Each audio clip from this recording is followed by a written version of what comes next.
còn cà phê thà trên cà phê chặt tu xe chẳng có xe rồi nhá chọc lại ta chỉ mới lại nó cái chọc lại mới chết tàu kia hạt chi mới lại nó anh cứ xa chết đây ra rồi chết ta cái đùa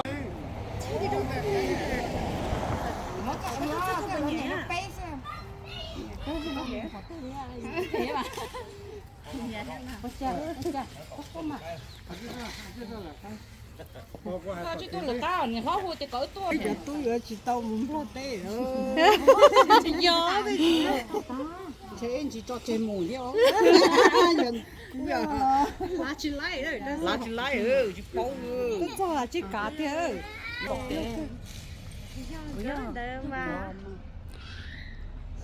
men được đi cái thay cái mà xe bé rồi bé tôi chỉ phụ đứa chỉ phải bởi tôi mà lo nên tôi vô tôi nói cho nó chống được thay tôi vô tôi phải làm xe phải làm thay sao mình cứ cho thay cần cơ ní tôi thay sao rồi chỉ lấy nhá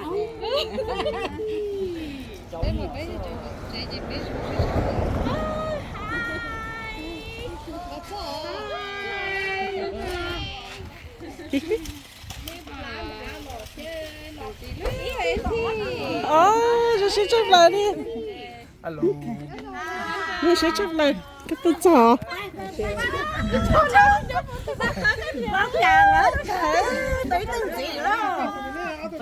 tôi nằm vào to cái chụp lại đi à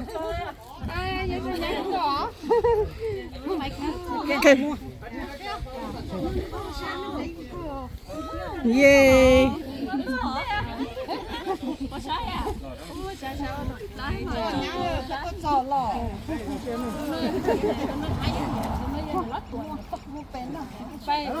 anh đi xe nó đâu xe chứ một cái ngõ nữa cái đùa cái mình là cách này nè thay ta ô trông nọ đó nông nọ đó trông nọ trông nia trông ra trông đó nông nọ cú lử nọ nông nọ mình tu nụ thêm mình nhang gửi lọ xí tự quan đây nữa nông nọ cú lử nọ cú mua là nia trông chi nông nọ tua nông lọ cao phong hoàng tu lọ cao bỏ trên trời ra món này ở tôi phải tây lọ cao phong vị trí to ở biển tu lọ cao bỏ mà nông nọ trên trời cú lử nọ cú chỉ lử mình thêm nọ cú chỉ thêm mình tu nụ thêm mình nhang nụ nọ chỉ thế này đâu xin tới đó cú chỉ thế này về nhà về gì về tu về gì đó nông nọ cú chỉ thế này đâu nọ chỉ thế này tới hậu nông nọ cú mua nhà cái nọ lọ mua lọ cái của liệt rồi nọ lọ thế nọ cú lọ thế rồi hạt tiền mẹ tu thêm về nhà nên dừng tu chỉ tây nông nọ tới đâu chứ lọ xí cậu anh em tới cậu lọ xí cậu qua gì nông nọ cú thế nọ nông nọ cú yo lọ thế này chén đâu quăng được của thế này đâu chỉnh đâu chỉ nông thế này đâu mua đến tới trả được thế mua vi sư qua ra mua ở nông ngon xe giờ mua sa phong kê sợ ai nê sa phong kê mua lọ ai nê lọ nông nọ cú mua cái lọ chi lọ lửa có tên là tôi nhìn thấy một số tiền cầu đó trong đã có đâu có rồi nên lọ uốn nên mà trên có lọ uốn trên cái người nhang ăn có tôm trong trong gì ta nông nọ lọ tu mà trên có cú ba không sai cú chế họ trong cái chế sừng khơi đình cho nó mà còn nông nọ nên lọ uốn nên mà chỗ mua hoa xây hoa và rồi giá còn thế ơi một chế tao lo mà Ê, nó cháy đó.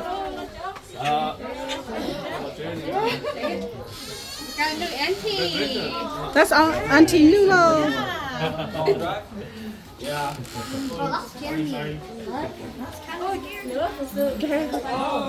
Bây nha, rồi xe chạy tập cao lọ bây giờ nha, cúi ăn nụ chỉ được nữa, được cái xe, mình tu rồi xe có một chỉ cả. Yeah. 이거 찔러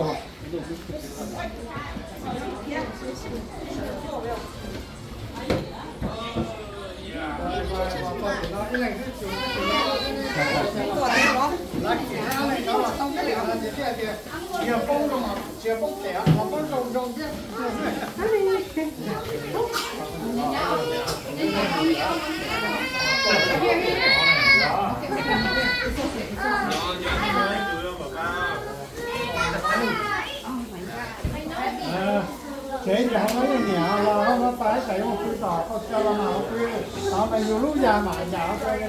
không lúc nào mùng mà giờ nhiều lúc đó là 要干嘛？你身高是哪的？那不高的哪？ Ngồi đi con đấy. Không mù đấy đi nó. Không mù các từ đấy.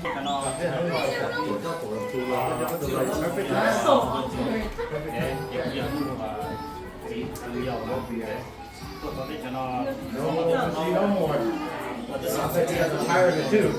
Be really.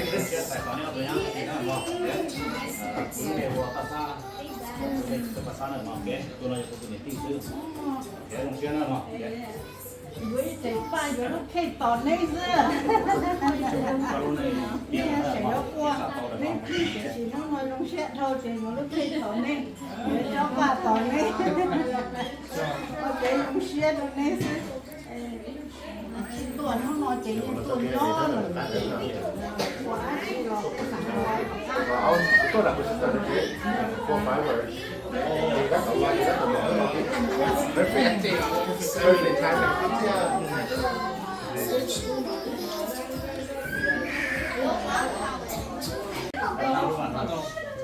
Để có thảo lọ cái luôn xem luôn. Nó nhỏ như nó rong à. Rong xét rồi nó nọc hơn mẹ đấy. Rong xét. Cái xét rồi con nhỏ nói là cô tại còn mấy.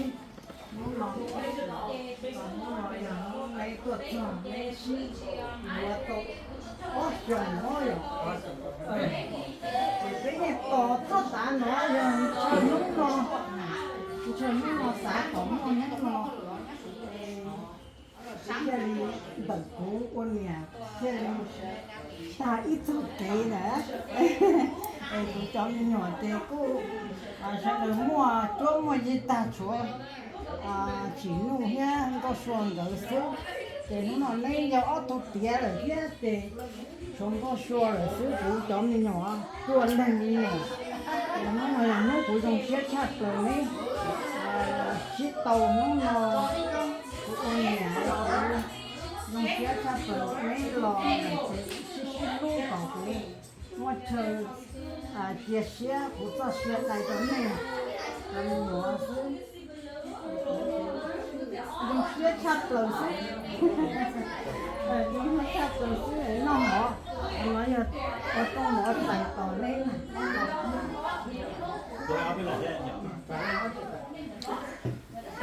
ok mẹ tôi chỉ được thêm mẹ nhà chị nông bây giờ này chỉ trả ra tôi này là cụ tiền là phong song nhà cái tụi ta chắc mua ta cũng là những cái dạng cái nghe hạt tiền cái một xe là nó là trong mỏ nó mà mình cái ít có special hạt tiền nó trong nó trong này nó sẽ không đi cụ tiền nó cái cụ tiền tôi nhà tôi là các bạn cụ là cụ tiền tôi nhà nó có thế cụ tiền là trên nó nút chỉ nhau là nguyên chỉ tại con thì quý tôi sẽ chỉ cần phải chạy không, tôi đồng sẽ chạy tàu con là mình nhá là, thế, trong món là cái tôi trong nó mà nhà cái tôi hạt tiền đồng xe nó mà cái đồng xe chạy tàu con là cái tôi nhá đồng là cái ấy tu là mình giờ là cái tu nhiều tí nữa mà, thế, để đồng xe tàu để qua nó có nó là cái tôiยังว่าหายมาจะพบคนนี่เราคิดผิดกันคนน่ะนี่เอาตัวจ้าจีน่ะตอนนี้ชิดตอนนี้อีตรงนี้อีตรงตัวนี่สิการสิต่อนี่ชิดตัวนี่แค่ชิดเฉยต่อนี่ยังต้องสิ่งนั้นเกิดขึ้นนี่แค่ชิดต่อนะโอเคไอ้ตรงเช็ดกันก่อนดิเป็นยังหลีกจีหล่อเป็นยังเช็ดใส่ต่อก็หล่อเป็นตัวย่ามาจะก็ตัวเป็นชำระตัวหล่อตัวสาวที่เฉยมารุ่นตัวที่เฉยมาเจอนี่รุ่นตัวที่เฉยมาเนี่ยนี่นะตัวสาวที่เฉยมาสิเกิดก็จะพอก็ตัวเจ้าที่เฉยมาการดูทัศน์มาที่ว่าที่เฉยมาเจอนี่รุ่นที่เฉยมาไปโยนนี่ที่เฉยมาเนี่ยเจอแต่สิมาตัวยังไงมาตัวเจ้าเราอยากตัวชิเขาหล่อนู่นก็เนี่ยนะนู่นเดี๋ยวnó có nhiều rồi nó sẽ có ít step by step ít thành như không thế để bọn nó có sau thời kỳ chia sẻ mua cái tiền không số nó bây giờ cái gì trong cái bùa và cũng bây giờ mình cũng cứ bây giờ cái tục phun xoan để mình xem các pro kiện thì như cái kilo nó cái nó sẽ là thế quan nó có tôi cho cái nó cho ta kỹ chế tôi cho cái nó là nó mà thì cái giờ mỗi ít khó chỉ understanding cái chỉ là thế mà sau mỗi tập cái yêu sẽ nó tàu cái cho nên học cái tôi cái nó là nhận được cái chân chỉ có cái chân nó này cái giờ cái nó thì này mà nên chủ sĩ chân của cái cái sản phẩm cái nó nữa cái sản phẩm cái nó họ dùng cái họ dùng chính để dùng chặt được họ giờ dùng chặt là và qua đó đi cho mình để có bỏ cái nó sai mà cái trong nó cái nó chỉ ta để cái chỉ ra cái ta chỉ là nó chỉ ta chỉ trong nó tự cái gì nó cái nó yêu cầu cái nó cái cái hạt lúc cái nó giờ lúc cái chân nó cái các tôi cái nó là tua nhau mà ra chỉ bao là nhà nông nông nha thì là lấy cái bao là sao thành cái cái số bên nó nó cái bây giờ giờ tuổi này lúc này nó tuổi có khó tôi thấy nó giờ trong hạt địa quân này là chỉ giờ trong hạt địa dùng giờ trong hạt địa ý là đi lúc trong này vừa tuổi tôi chọn là lúc trong này cái quân này cái bây giờ cái quay thuộc ấu trong mà cái giờ giờอยู่ตัวช่างก็จะเขาซาตีน่าเลยอยู่ซาตีวันนั้นเขาเลยอยู่ข้ามเรื่องที่ตัวจีgiờอยู่หัวตัวเองตัวนั้นเอ๊ะพอยอแต่ก็ตัวช่างเลยก็ต้องทำลาตัวเองเลยฮะก็เขาตีน่าช่วยตัวนั้นแล้วก็ข้าตีถือตัวตีอยู่ไว้ตรงนี้เอ๊ะเอ๊ะกูจะจริงจังกูสากับตัวเองตัวเขาตรงจบไปเจ็บที่มุ่งเข้าจูเส้นเลยไปเจ็บที่มุ่งเข้าหน่อยกว่าเราก็ไปชี้รู้นะมั้งเอ๊ะเมื่อทำหัวเขาเราไปขอไปจันยานะมาเสด็จพงษ์เชิดตัวน้องของเรามาแก่ตัวเล็กๆเราเขาจำนะจำหมดแก่อันนู้นว่าเราก็ว่าน้องเราตัวนี้เลยเชื่อเป็นตัวนะพอจีจะจีน่าเราก็วิธีพอจีเสียไม่ใช่คุยก็ใช่คุยเดียวก็ลองดูนี่ก็ได้ว่าจีวิธีอะไรก็มันเป็นอะไรที่เราคนนั้นแก่รู้นะอะไรแก่แต่ก็เราลงไปแต่ก็เรามองเราก็ได้จีที่ใช้อะไรเราจะเก็บไว้เราพาตัวน้องตัวเราจะต้องเก็บสักเก็บไว้ก็เก็บน้องตัวแต่เราก็จีอาจจะคุณตัวนี้ตัวนั้นที่ตัวนั้นก็ยังไม่ว่ามันไม่อยากต่อได้ซะแล้วว่าเก็บตัวเราจะให้สอบได้ก็ตัวเราที่เรานั่นชิรู้นะเนาะเป็นภาษาเป็นหลักภาษากันแล้วเราเชื่อจะแปลเนาะเราเชื่อชาmà lúc này người ta thì cái lúc này nhá in đã thì nó ở bên trong này cái nó sẽ chặt rồi,但是呢，拉起做呢，打到ตัวnhá做了之后呢，你被这个它需要这边人的，你要来nhá啊，这我还拿这个我打的了，nó cái này đó cái này thế người ta cứ cho này giờ đó, thì là ba trong nó mà trong nó mà chỉ biết chỉ tao mà hoàn mãi đó chỉ nên xuất phát để trong nó giờ có tiền nó lấy chiều giờ cái dùng xe thầu ở bênตัวต่อเนี่ยไปไอ้ตัวนั้นเกี่ยวเสียใส่ต่อเนี่ยซะพอเกี่ยวไปเกี่ยวเปลี่ยนน้ำมาเลยน้ำชัวไปมั่วเราไปมาว่าชิมั่วเราเจ้าเลยจ้ะถ้ามั่วเราแบบว่าจะชิตรงน้ำมาอย่างพอเกี่ยวเสียไปใส่ตัวนี่เนาะตรงนี้ซึ่งนะจะเสียมาตรงนี้จะตรงนั้นส่วนที่เราจะรู้ปีผ่านเราเลยจะชิมั่วยาชิไปเจ้าเนี่ยที่ลงเชื่อชัดเลยว่ามองลงชาเป็นบ้าไปต่อตัวเนี้ยเอาสิกว่าจะเฉยๆก็จะได้จากนั้นตัวเนี่ยต่อตัวเนี้ยสิจากนั้นเราจะเป็นเชื่อชัดเลยเป็นอะไรก็มองเราก็จะเป็นตัวตาจากนั้นลงแล้วจะกลัวไฟหลอดเรานี่จะตีเจ็ดจานเนี้ยได้สละส่วนเราเนี่ยจะตีแทนเรามาเนี่ยที่ว่าจะได้เราอาจจะชุบในตัวห้องน้อยเดี๋ยวเราตัวที่นุ่งก็เอาตัวเนี้ย special บริจาคไปฮะวันนี้นะ yeah very special นะ special นะproblem te enu je to gelo ne fa nya ti na inda ha ro ma te kun na te yo ro nya ti na na ne ha pi special e pe ma la fa ke ro pe sa te ti ci sa pu mo ri i so mo a ro pe yo te na te ma cham pe le mo ko ne to ti je ga mo no te si no na ya no to te ne special ha ro pe te ro special ne ja ti ta on de te nya ne so to si no ma pe chi to mo ha ma ta pe yo ne ni ko ya te si rồi nào mà cái chỉ mua cái khả nào cái khả năng gì cái đấy cái tập na cáiตัวnó tập check lát tan pha cái đấy là cái nó đầu xe giờ hàng nông là nông còn nhau là bên này còn mà đầu xe này thì lao luôn mà khen là đấy là còn mà ya sẽ cái đầu xe cái gì ยัง very special ได้ต่อเอาตัวเนี้ยไปเขียนว่าก็เอาตัวเนี้ยผมก็ที่อีเนี่ยเขาไปเขียนเนี่ยจะไปเขาเนี่ยเขาไป用เสื้อจับใส่ไปเรื่อยตัวที่ต้องใส่ต่อเลยนะแต่ผมว่าถ่ายเราตัวที่เดียวน้องนอนเนี่ยจุดชวนเนี่ยตรงนี้เราเขามาได้สิบเที่ยวเราแล้วก็ได้ยาได้หลายที่เนี่ยก็ถือว่าเดียวตัวน้องยังมันน้องเฉยๆเรา都是เขาเดี๋ยวน้องอีเล่นที่เนี่ยน้องยัง都是น้องมาเดี๋ยวน้องยังย่างอยู่ตลอดเนี่ยก็ใช้จ่ายเดี๋ยวนี้มันย่างเลยน้องมาชิไปมาว่า自己都是搞开了搞的那种需要的把只有的多起来人家差的多那么你这种搞但是好嘛的老后面是吧那面这面那的有老边都好了在当年好了我家里给家里去当了在给家里好了当年车头他妈去了我也车里那个那的只有给多少个有人路人只有给了么我们车里用的结果呢这个他被老那老子现在那个么了他只么了背部或者给东西也可能呢背个中了就要给东西插了呢แต่เราเนี่ยจะอยู่ตัวเก่าเรามองเลยมีแต่ว่าไม่เนี่ยตัวอะไรนี่ว่าก็จะเลยทีนี้เลยจีปาเลยจะเนี่ยจะนั่นเนี่ยตาจงมาเนี่ยตาจงจะเขาจะจะว่าด้วยได้ชับบอกนั่นน่ะเป็นเชฟนี่เราเราก็มันต้องชับเลยเป็นช่วยตัวรองก็เลยงั้นเลยให้เนี่ยตัวกันเลยนะครับพี่ว่าแกยาวตัวนั้นATEตัวที่นู้นแกกูจะเป็นช่วงเช้าน่ะรองชับเลยอ่ะกูร้อนสิอ่ะพอกูร้อนเช้ากูที่เนี่ยนี่ละสิกูว่าชิร้อนสิเสีย这个谈了呀，这个那些娘的那些包也出来了，那些不用说的，这好比讲，哇，我说我这在那就还呢，这是是等老子那哎，老子那原来你还别嘛，这不要路谈的那是呢，这谈的那这我还要被中的什么谈的，这多考到那些本来到这娘的不能到这中了。bây giờ xin cái hàng nó họ nói này tao nó tao chỉ hàng nó giờ họ cái trong xuyên à cái là xuyên tôi thấy thật to chùa không xuyên sao nè nha có lọ nó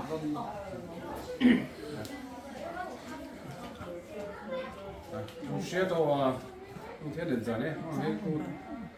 tôi cho cái tôi cho thì nói về cái không xuyên chấp tới này để mà tụi nó đi có tụi hiểu lòng á tụi nó còn đây chỉ đây hiểu ok ở trong xe sắp tới nó có là tao cũng thực hiện cái cũng đi cho xe trong xe sẽ để nó tốt giỏi nó chỉ là tụi tin lộc kia thì nó bao cái lấy tụi tin lộc kia lấy tụi nó chỉ nhám lấy chỉ là ít họ kia nên là ít chạy kia không có gì sẽ cần quá là nhàng con dạ trong xe để nó tốt nhắn sợ nên của sao là nhắn sợ luôn đâu cái luôn xéo thì đọc đâu rồi tôi sao vậy nhắn sợ của lo hết lo hay cái dùng xe đó nhá lo tao nó là tao mà trả hết thành luôn kia trả lời à đó ok mã cho nó trong xe nó mưa này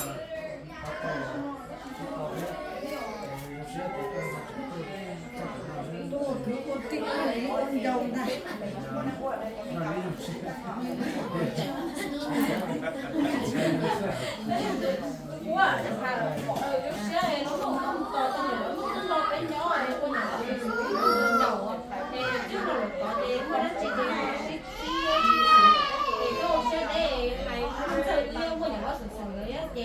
mà vì nhau ok mua nó chỉ là ship ba thì tiền sẽ tiền tông nếu qua về ít đó gì này không cỡ con nhiều thì mua nếu ấy lo rồi ở thì ít chia sẻ rồi đó chia rồi nếu nhiều thì sẽ là hay hơn đấy thì sẽ có chút xong là tỏ sắp là tỏ trong đó liền họ để nó sẽ có đó tá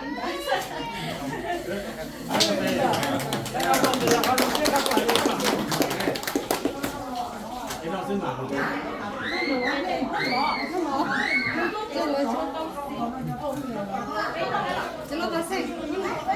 à chưa Hãy subscribe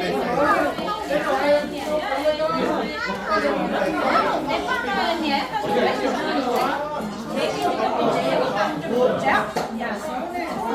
không bỏ lỡ